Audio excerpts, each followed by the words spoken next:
அவர் வந்து நீங்கள் கடந்த 10 ஆண்டுகளே தொடர்ந்து பேசுகிறீங்க, இப்போ நடந்த ஆட்சியில் என்னவோ அதுலேயும் இன்னும் பிரச்சனைகள் இருக்குல்ல அப்படின்றத முன் வச்சு அதை பேச மறுக்கிறாங்க அப்படின்றது. இல்லை, இப்போ ஏதோ விசில் அடிக்கிற கூட்டம் வந்திருக்குன்னு சொல்கிறாருல்ல, இந்த விசில் அடிக்கிற கூட்டத்தை விட பெரிய கூட்டம்லாம் இந்த தமிழ்நாட்டு மக்கள் பார்த்துருக்காங்க.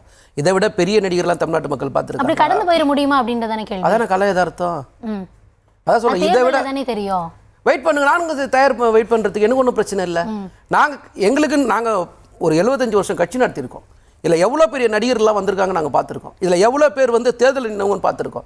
தேர்தலில் நின்று டெபாசிட் இழந்தவங்கள பார்த்துருக்கோம். வெறும் 5000 ஓட்டு வாங்கினவங்களை பார்த்துருக்கோம். தேர்தல் கட்சி ஆரம்பிச்சுட்டு தேர்தலே நிற்காமல் ஓடி போன நடிகர்களை பார்த்துருக்கோம். இப்போ நீங்கள் அவர் சொல்கிற மாதிரி வந்து கலை யதார்த்தம் தான் நீங்களும் பேசுகிறீங்க, நாங்களும் அதை தான் சொல்கிறோம். எந்த பிரச்சனையும் நாங்கள் பதில் சொல்லாமல் ஓடி ஒழிஞ்சோன்னு நாங்கள் கேட்குறோம். இப்போ சட்ட ஒழுங்கை பற்றி அவர் பேசுகிறாரு இல்லை, இப்போ சட்ட ஒழுங்கை பற்றி நீங்கள் பேசுனீங்கன்னா என்சிஆர்பி டேட்டா பிரகாரம் பாதுகாப்பான மாநிலத்தில் நம்பர் 1 மாநிலம் தமிழ்நாடு தானே. அது உங்களால் மறுக்க முடியுமா? அதானே டேட்டான்றது. நீங்கள் ஒரு பிரச்சனை நடக்குது, அந்த பிரச்சனையை முதலமைச்சர் எப்படி அணுகிறாரு, இதற்கு முன்னாடி இந்த முதலமைச்சர் எப்படி அணுகுறாங்கன்னு தானே பார்ப்பாங்க. நீங்கள் ஒரு பிரச்சனையே நடக்காமல் இருக்குமா அப்படின்றது எனக்கு தெரியல. ஆனால் நடந்தால் ஒரு ஆட்சியில் இருக்கிறவங்க எனக்கு தெரியாதுன்னு கடந்து போகல. 30 நாள் கழிச்சு எஃப்ஐஆர் போடல, 45 நாள் கழிச்சு சாட்சிட் போடல.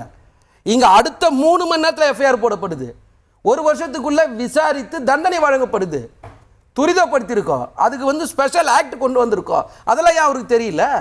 அப்போ நீங்கள் ஒரு குற்றம் சொல்லணுன்ற காழ்ப்புணர்ச்சியோட குற்றம் சொல்கிறீங்களே தவிர தரவுகள் அடிப்படையில் நீங்கள் பேசலை. இப்போ அந்த நடிகரே அவர் சொல்கிறாரு, அந்த நடிகர் பின்னாடி கூட்டம் வந்து எவ்வளோ பெரிய கூட்டம் வந்துடும். நான் கேட்குறேன், தமிழ்நாட்டு மக்கள் வந்து உயர்கல்வியில் நம்பர் 1 மாநிலம் தமிழ்நாடு. இங்கே படித்தவங்க அதிகமாக இருக்கிற மாநிலத்தில், அதிக பெண்கள் வேலைக்கு போகக்கூடிய மாநிலத்தில், அதிகப்படியான தொழிற்சாலைகள் இருக்கிற மாநிலத்தில் நமக்கு யார் தலைவனாக வரணுன்றத மக்கள் தயாராக இருக்க மாட்டாங்க. நான் மண்ணை யார் ஆளுன்றது மக்கள் முடிவு பண்ணி தானே இருப்பாங்க. நடிகர் வந்துட்டாருன்றதுக்காக நடிகர் சினிமாவில் பேசுறதுக்கெல்லாம் கவுண்டமணி வடிவேல் சொல்கிற மாதிரி வந்து திரையில் பார்த்ததெல்லாம் தரையில் எப்படி நடக்கும்? அது திரையில் தான் நடக்கும், அது தரையில் நடக்காது. அது வேற. நீங்கள் அதெல்லாம் கூட்டமாக வரும், அதெல்லாம் ஓட்டாக மாறும் நீங்கள் நம்பினீங்கன்னா களத்தில் மக்கள் புறக்கணிச்சிருவாங்க. அதை தான் நாங்கள் திரும்ப திரும்ப சொல்கிறேன். நாங்கள் பல நடிகர்களை பார்த்துட்டுன்றது முதல் விஷயம். 2வது விஷயம் வந்து எந்த காலத்துலேயும் திமுக வரலாறு சொல்லிக்கிட்டு தான் இருக்கும், கொள்கையை சொல்லிக்கிட்டு தான் இருக்கும். அதே நேரத்தில் காலத்துக்கு ஏற்ற மாதிரி தன்னை அது மாற்றிக்கிட்டே தான் இருக்கும். ஸோ அதனால தான் 75 வருஷம் ஆகியும் இது கூட ஆரம்பிக்கப்பட்ட, இதுக்கு இல்லை முன்னாடி ஆரம்பிக்கப்பட்ட சிறுவன்மொழி அகாதல மாதிரியான கட்சிகள், தேசிய மாநாடு மாதிரியான கட்சிகள்லாம் இன்னைக்கு ஒன்றுமே இல்லாமல் ஆயிடுச்சு.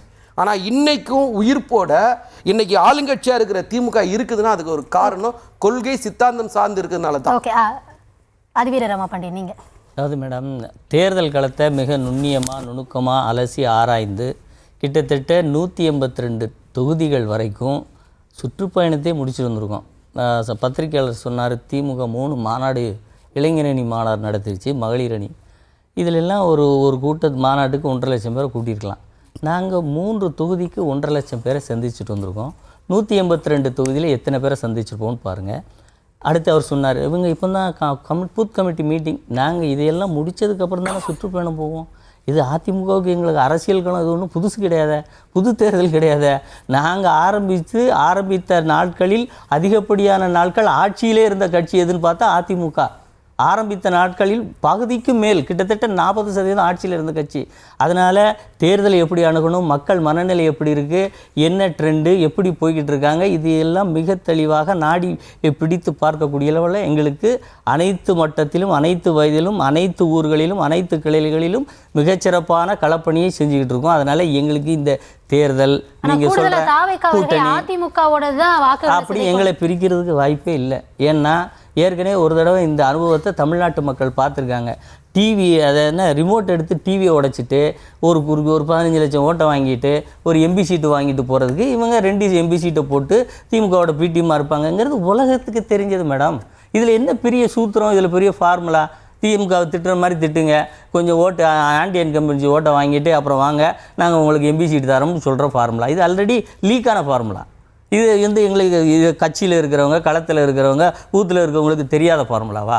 ஒரு கட்சி ஆரம்பித்தால் அந்த கட்சி என்ன நோக்கத்தோடு இயங்குகிறது, எந்தெந்த இடத்தில் முக்கியமான தருணங்களில் என்ன முடிவை எடுக்காமல் பின்வாங்குகிறது, இதையெல்லாம் நீங்கள் பார்த்தீங்கன்னா இவர் யாருடைய டீம், இது என்ன ஸ்ட்ராட்டஜி, இந்த ஸ்ட்ராட்டஜிக்கு பின்னால் இருக்கிறது யார், இது ஆதவ அர்ஜுனா இதுக்கு முன்னாடி எங்கே இருந்தார், இப்படி பல காரணங்களையும் மிக தெளிவாக துல்லியமாக அலசி ஆராய்ஞ்சு பார்க்குறோம்.